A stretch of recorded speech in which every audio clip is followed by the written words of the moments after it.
If your body is under stress, there's less resources for your immune system. You can see that the stress is more likely for a lot of people to come from food, from ultra-processed food. Too much stress will create inflammation in your body.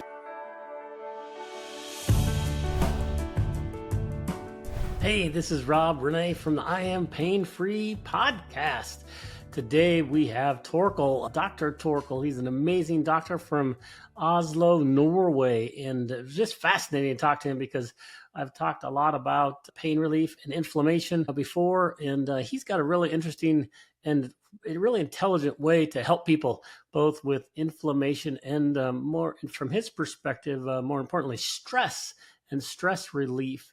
He has a really awesome book that he's written that I think that you should listen to and see if you enjoy this conversation.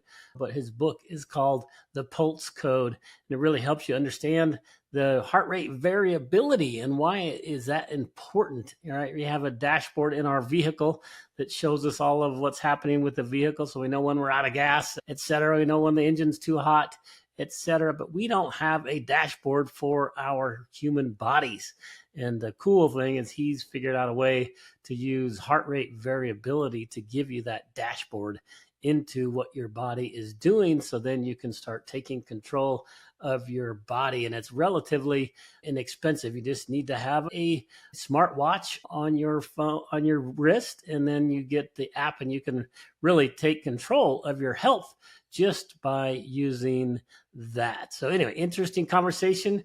Welcome, Dr. Torkel. Take care. Hey, this is Rob Renee. Welcome to another episode of the I Am Pain-Free podcast.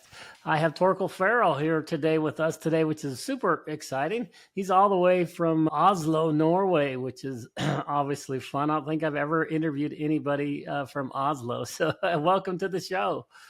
Thank you, Rob. Great to be here. Yeah, it is great. I appreciate it. So it's been fascinating reading your background and the things that you do to help people. I love just helping people with all natural ways to help people with all sorts of health issues, pain relief, stress, and all those other fun things. And I know that you have a lot of experience with the latter especially. So I'd love to learn more about you and your story and how you got to doing what you're doing today. Yeah, I'm a Norwegian medical doctor, a general practitioner, and emergency medicine. I've been working for 25 years all over Norway. And in the last years, I've been very fascinated by how we can regulate our stress level by wearables like smartwatches and rings and so on.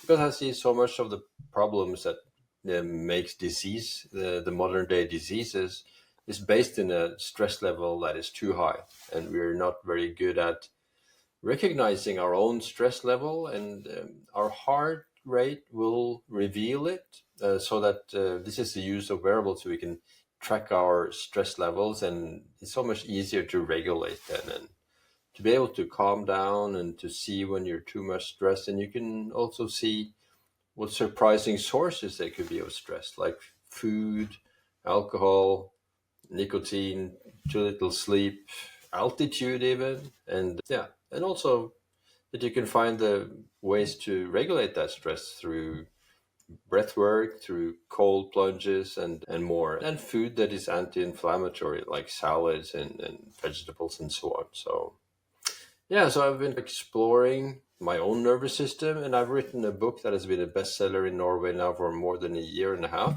Wow, translated fantastic. into 8 languages, including English, of course, which is called The Pulse Cure, which is about how you can use the wearables like your own dashboard for your own physiology. Just like you have in your car, you can have the same kind of speed, your physiological speed, and to see if you're speeding or you have the right speed for the moment. That is what I do. That's exciting. And MD, how you've been practicing for 20 plus years, you said? 25 years, yeah. Started working as a doctor in the last millennium, 1999 or 1998, actually. Nice. So it's been a long journey, watching one generation grow up and seeing the change in the healthcare from kind of normal diseases until lifestyle diseases and inflammatory diseases.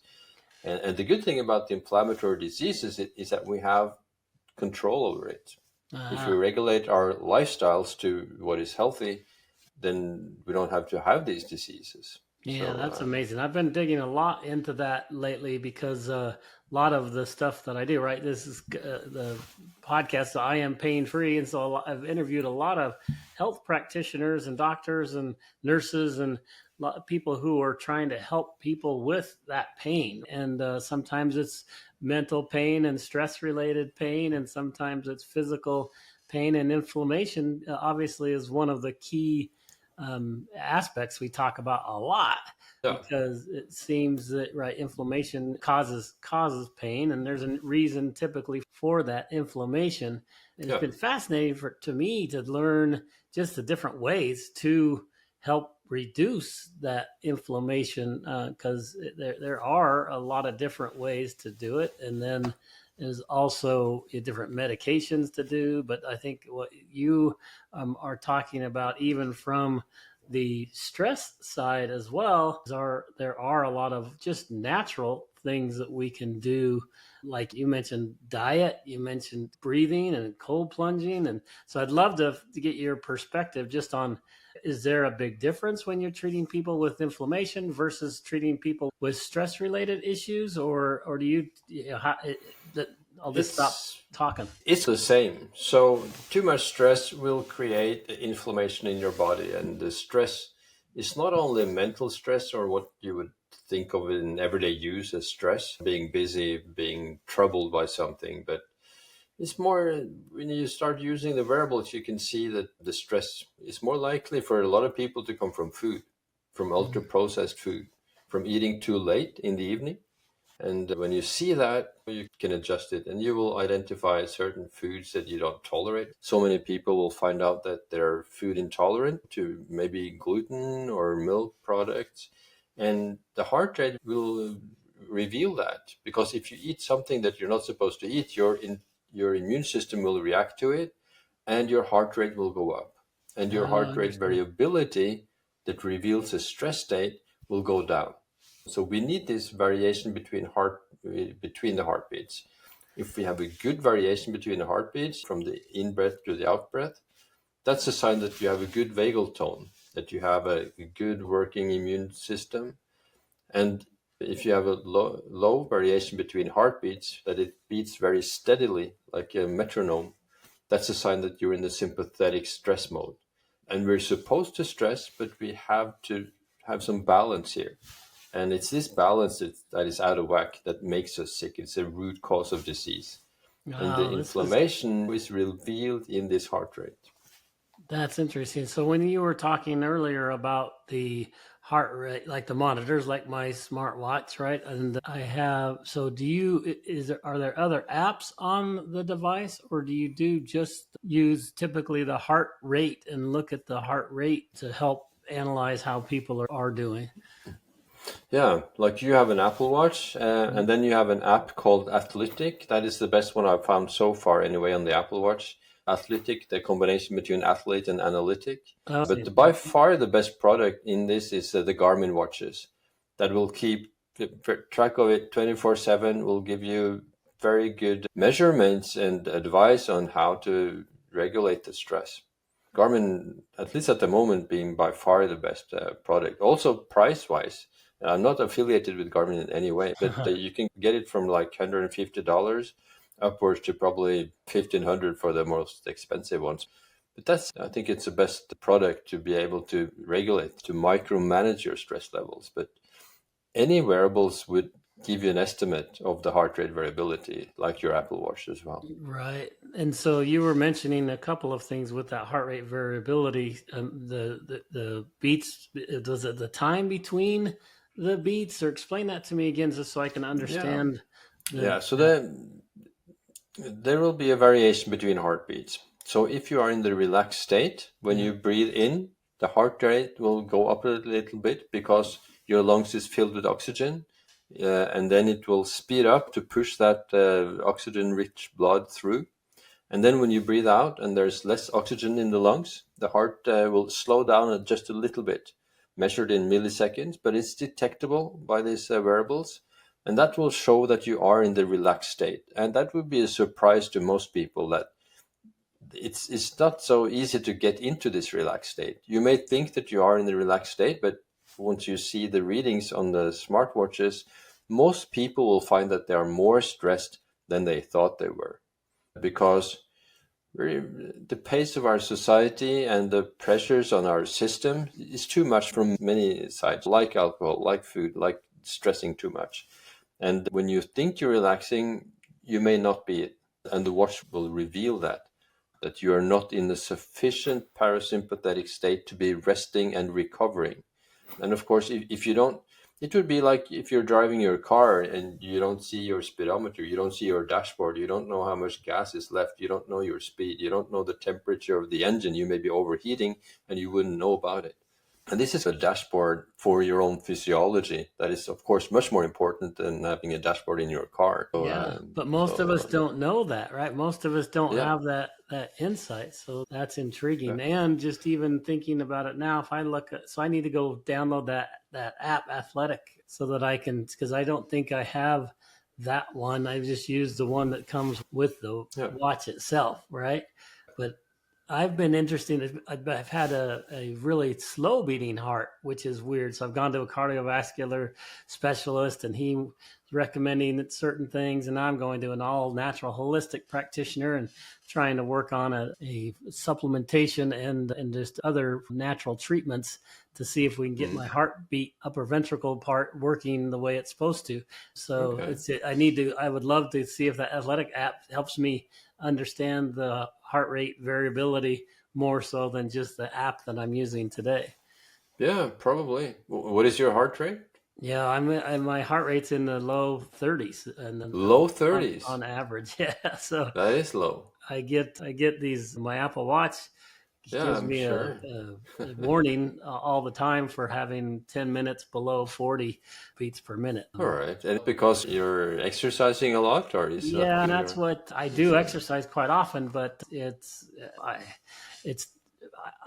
I originally thought, because I used to be a runner back when I was young, but then I've had this problem for, I think, decades. And I remember having this problem 25 years ago, and I was young, right? Now I'm 56. And when I was 25, this happened again. And I went and had all these tests done. And I remember them saying, well, you can either, your body, after all the tests, they said your body is functioning that way normally, but you have two options. One, you can just live with it, or you can go to a pacemaker. And I was in my 20s, right? I'm like, I'm not going to put a pacemaker in. I'm 20 years old. Yeah.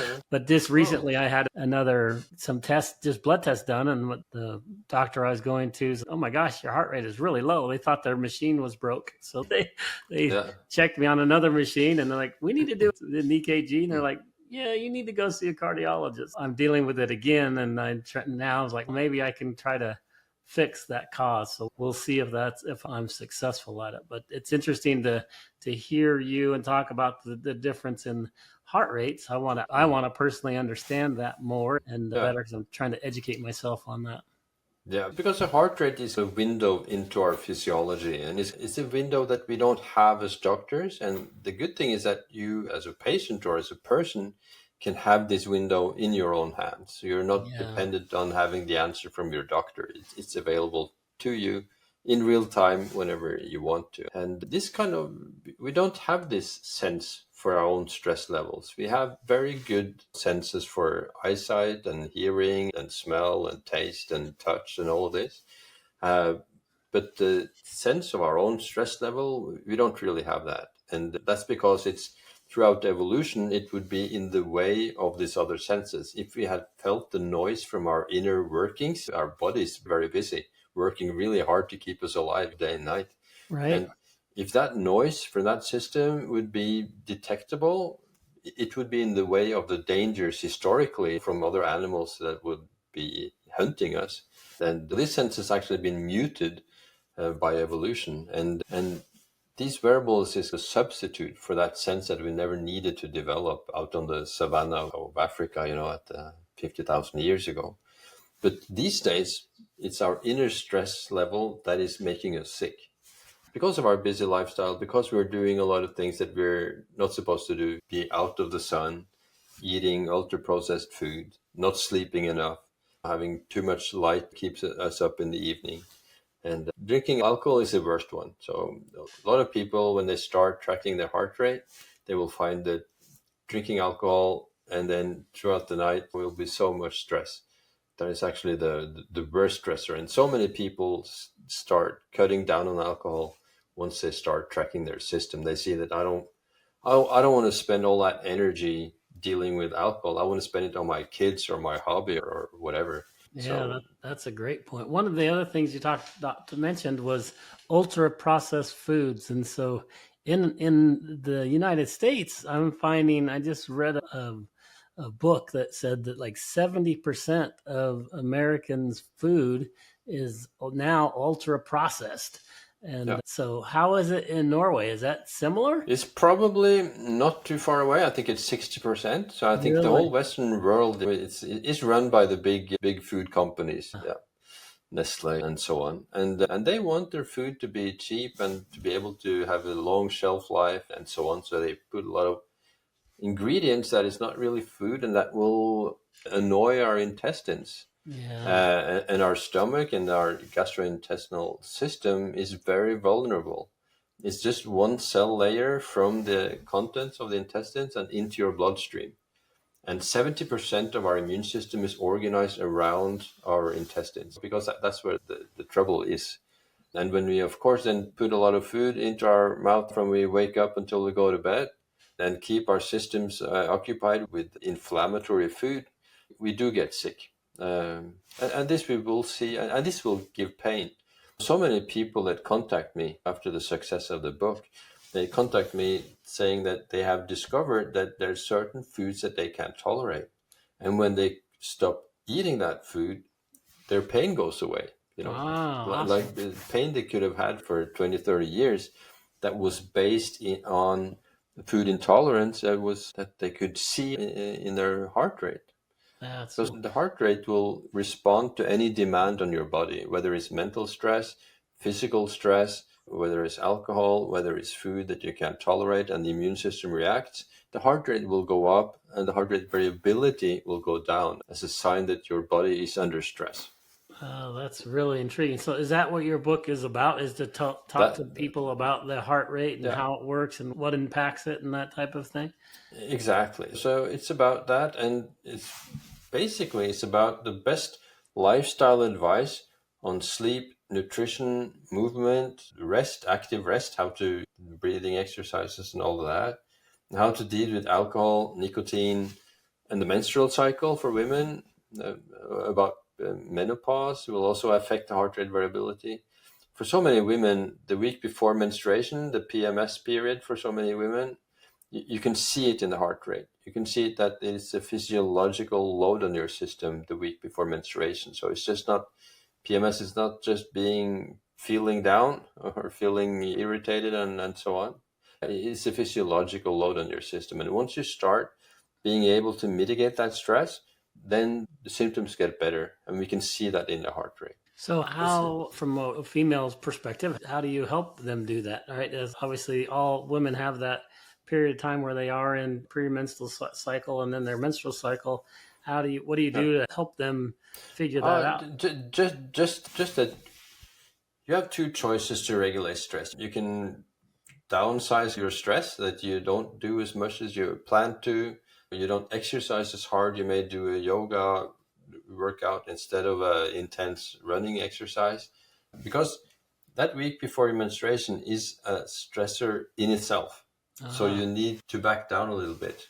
Make sure that you sleep better, that you eat better. And once you get less cortisol because the stress is lower, then the sex hormones in your brain or regulated from your brain will be more normal, because the stress level will affect the hypothalamus and the pituitary gland that is regulating the sex hormones. And once you don't have so much stress in your body, it will be more natural.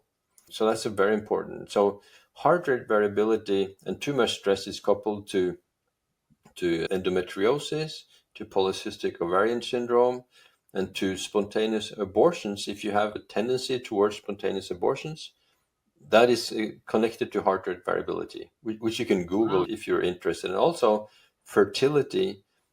A lot of women now have trouble conceiving and end up using IVF methods and so on. But a lot of the problem here is too much stress. And that is from nature, that if there's too much stress in the tribe historically, it's not a time to get pregnant. So this may be the reason why it gets disturbed. It may be a physiological, logical reason for this. Anyway, all of these things, including cancer, the female cancer like breast cancer and ovarian cancer, and you can just Google this, and you can Google the disease and add heart rate variability, and you will see that there's tons of research in all these fields. Because heart rate variability is an easy metric to get. You can get it from watches, from ECG monitors, and so on. So there's a lot of research on this.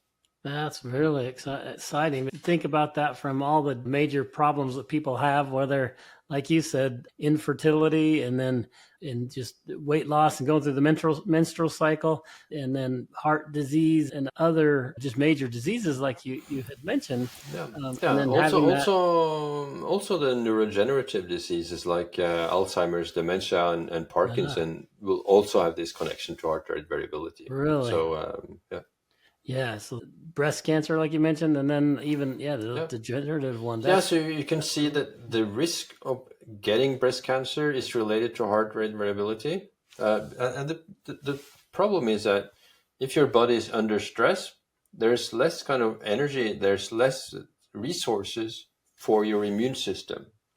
So the immune system will not have the same power, so to speak.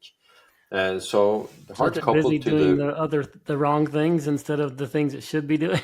Exactly, that's what it's doing.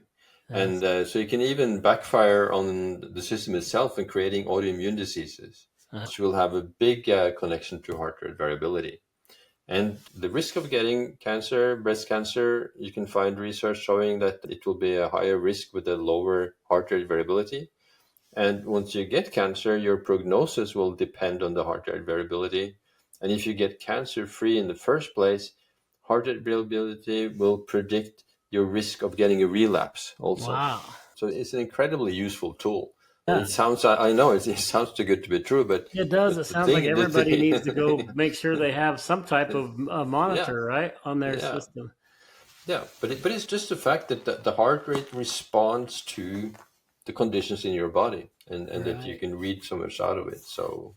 a lot of us don't have any idea of how, like you said, if you're driving in your car and you have all this instrumentation about how the car is doing, we as human beings don't have that instrumentation. So that's really intriguing, actually, to think about that.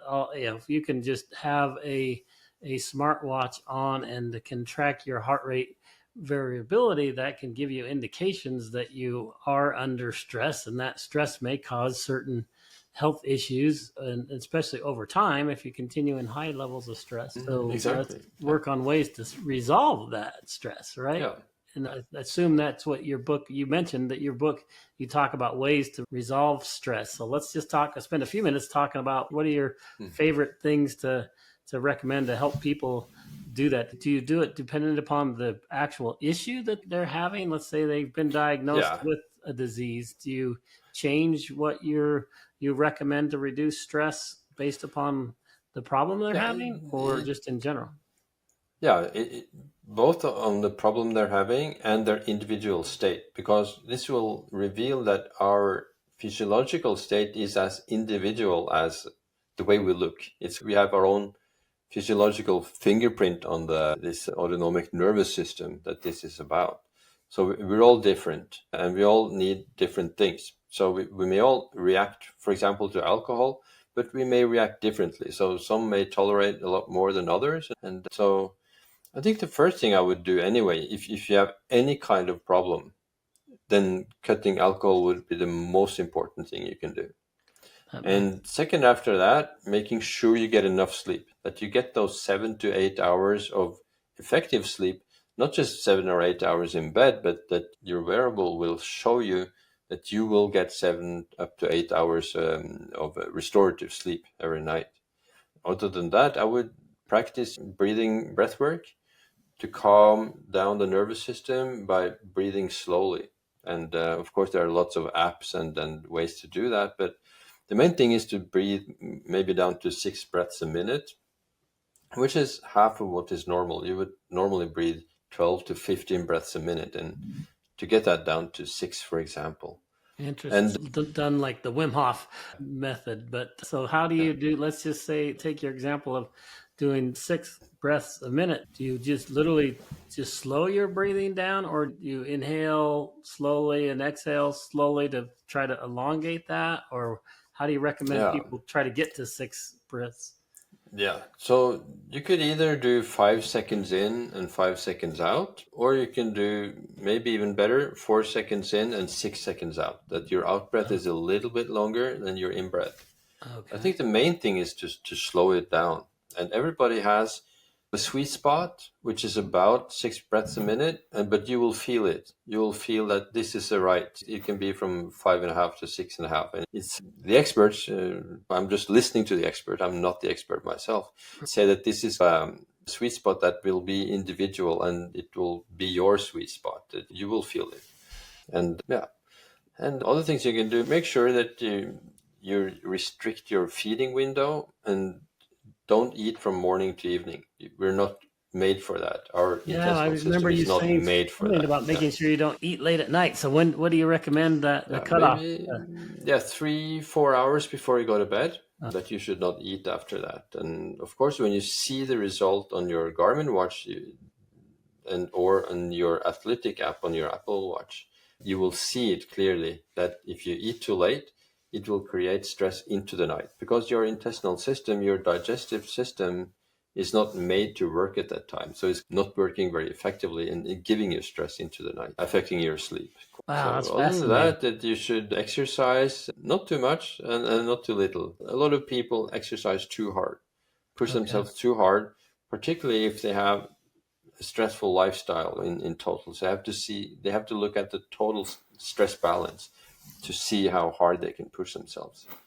So for me, I can't work out really hard, because the success of the book there's so many things happening all the time. So I can't really train as hard as I may want to get a better performance, but it would demand too much recovery in my situation, for example. That's interesting. So in order to have better health overall, you recommend when you are, let's say, active and you're stressed and you're doing a lot of things that are stressing your body out, that you need to not make sure you also add on really stressful workouts that then just compound that stress level, right? That's exactly, interesting, because I think a lot of athletes just think, oh, I gotta go work harder, and I need to have a harder workout to relieve my stress. And what you're saying, a lot of people do that, and then they end up in overtraining, putting too much stress on their system, and it just doesn't add up the kind of body budget, if so to speak. So it's too hard for the body, and the level of exercising for health is different from exercising for performance. So you don't really have to train very hard to get the physiological healthy effect of it. That can be 3 hours a week in a moderate intensity. You will not win the marathon or win the game, maybe, but it's better for your health. So you're not made to but you push may live yourself longer as hard because as you're doing it right. Exactly, because when you go to, you probably heard of the blue zones around the world, where people live to be 100 and beyond. They're not exercising. They're not doing high intensity training. They're just living an active life and being out in nature, getting sunlight, eating real food, being social. That's important. Having good relationships. That's also very important for your health. Maybe one of the most important things you can do for your health is good relationships. Yeah, that's interesting. Yeah, that's what we're made for. Our brains, if we have either poor relationships or if we're lonely, that is very stressful to our systems. It will make for a release of cortisol, because historically, 100,000 years ago, if you were all alone, on the savannah of Africa, you were exposed to the predators. So that was the most dangerous position you could be in. And this system is so old, so it still reacts like these old systems, even though we're living in 2024. Right. So it hasn't really caught up. That's really intriguing. So I'm excited for people to get your book. So let's talk about your book again. That's the title of the book is called what again? The Pulse Cure. The Pulse Cure. Awesome. The Pulse Cure. Yeah. Where do they find it? What's the best way to find the book? They can go to Amazon, or they can go, it's also an audiobook and an ebook. So if they have an iPhone, they can just go into the book app on the iPhone, for example, or they can get it through their normal outlets for books. It's a normal book published by a UK and American publisher. Awesome. So, awesome. And that was a little over a year ago. Do you have any aspirations to do another book, or what are you thinking? Yeah. What are your next? Yeah, or more than a year ago, it was released in Norway, but it was released this late May, I think, in the US. Oh. So I'm actually, just next week, I'll deliver my next script for the next book. It's called The Rest Cure in Norway, though. I'm not sure. Hopefully it will be also translated and purchased by an American publisher. We'll see. But it's because the hardest part in the Pulse Cure is getting the rest. So that is to go for a deeper dive into the rest part of the Pulse Cure book. That is probably in the book, it's maybe 15 or 15 pages. And now we're making a whole book out of that chapter, so to speak. Yeah, very cool. That's exciting. I look forward to finding that book and getting that book at some point. So, as well as I'd love to read your existing books. What is there a website that people can, or how are they following on social media? Yeah, they can also. Yeah, they can go to. I have a website called thepulsecure.com. Okay. And there they can also watch a video lecture where I show everything that I'm talking about here, where you can also see the graphs and so on from the Garmin watches. So that's very instructive. And there's a blog there and some more information. And also I'm on Instagram.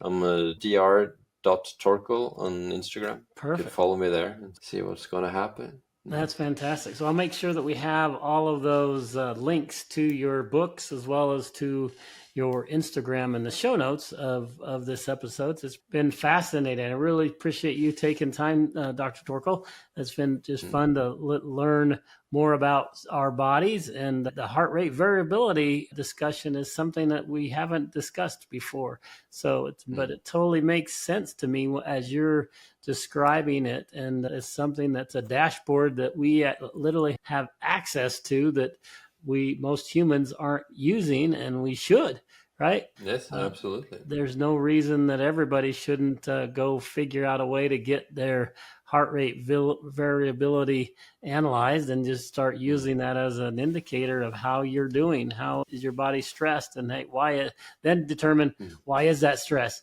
right? Is it from lack of sleep? Is it from the ultra processed foods you're eating? Is it not getting enough sun? What's the underlying problem for that stressor?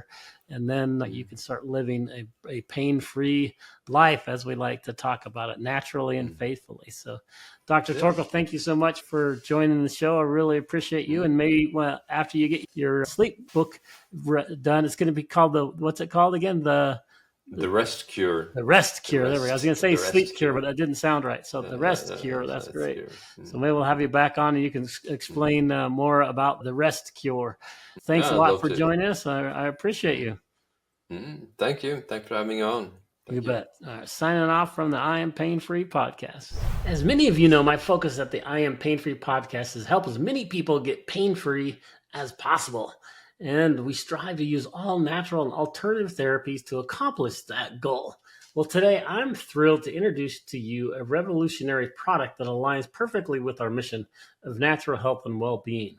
It's called Exodus by Exodus Strong.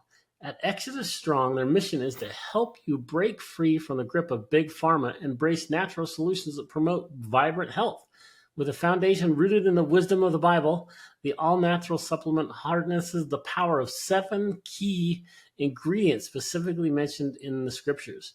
The flagship product Exodus is designed to be transformational, providing benefits such as energy enhancement, stress relief, blood sugar stabilization, pain relief, and anti-inflammation.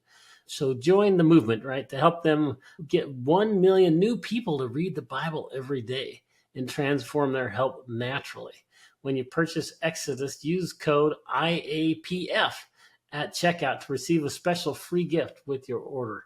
It's time to exit the old you and step into a new chapter of vitality and well-being. To get there, you go to exodusstrong.com. So it's Exodus, EXODUS, STRONG.com. And check out and use that IAPF for the I Am Pain-Free podcast. And then you'll experience the benefits of the Exodus mineral blend. This mineral blend is amazing. It's got the molecular hydrogen generating formula that's backed by hundreds of scientific studies. So begin your journey feeling great and looking great. Don't miss the opportunity to take control of your health with the all-natural way. So go check it out. I think you'll really enjoy it.